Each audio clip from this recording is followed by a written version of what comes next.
yesterday I met my investment banker friend who went on and on about spending hours on building a financial model for one of his clients. And at the moment, all I could think was, ये financial models होते क्या है? So I found the answer to the question while flipping through the pages of Financial Modeling Handbook. सीधी भाषा में financial model is a huge Excel document with various spreadsheets जो एक business की पास्ट परफॉर्मेंस को इवैल्यूएट करके future analysis और forecast लेने में हेल्प करता है.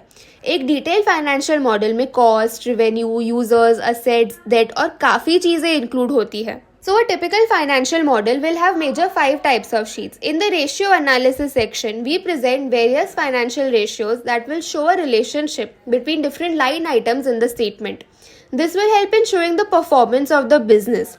The income statement will present figures of income generated by sales or other activities, giving us an idea about the earnings per share. The balance sheet presents data about the assets and liabilities of the company, and the cash flow statement explains the outflows and inflows of the company. Assumptions sheet will indicate all assumptions we might make while forecasting the numbers for the business we are analyzing. ऐसे तो financial models बनाना is a very technical and time consuming process, but with the financial modelling handbook I have learned how to create one step by step. So the next time I can also brag about my newfound finance knowledge in front of my investment banker friend.